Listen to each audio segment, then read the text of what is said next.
Big pass 6 season மூலமா பிரபலமானவர் தான் விக்ரமன். இவரு இதுல ரன்னர் அப்பா வந்தாரு.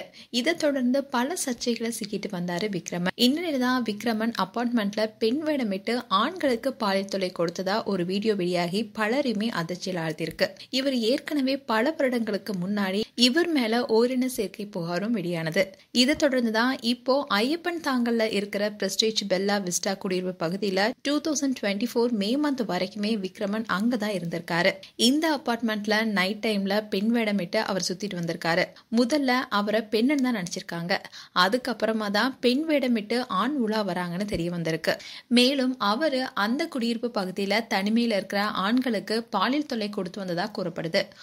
23 வயதுள்ள ஆண்கிட்ட பெண் வேடமிட்ட விக்ரமன் பாலியல் தொல்லை கொடுத்தப்போ அவரை சுற்றி பிடிச்சிருக்காங்க. இது மட்டும் இல்லாம வீடியோவும் எடுத்திருக்காங்க. அப்பதான் தெரிய வந்திருக்கு பெண் வேடமிட்டு இரவுல ஆண்களுக்கு தொல்லை கொடுத்து வந்த ஆண் பிக் பாஸ் பிரபலம் விக்ரம்னு சொல்லப்படுது.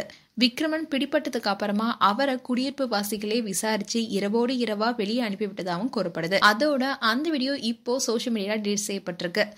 இந்த வீடியோ குறித்து ரொம்பவே கோவமா விக்ரமன் அவருடைய எக்ஸ் பேஜ்ல இது உண்மை சம்பவமே இல்லனோ, சினிமா ஷூட்டிங் அப்ப எடுக்கப்பட்ட சீனை வச்சுக்கிட்டு அடிப்படை ஆதாரம் இல்லாம உண்மை தன்மையோ ஆராயாம சோசியல் மீடியால அவதூறு பரப்புவோர் மீது சட்டப்படி நடவடிக்கை எடுக்கப்படும் சொல்லியிருக்காரு. இந்நிலையில விக்ரமனுடைய மனைவி இந்த சம்பவம் தொடர்பா செய்தியாளர்கள் சந்தித்து பேசினாங்க. அதுல அவங்க என்ன சொன்னாங்கன்னா, நாங்க முன்னாடி தங்கியிருந்த குடியிருப்புல ஷூட் சம்பந்தமா வீடியோ ஒண்ணு எடுக்க வேண்டி இருந்துச்சு.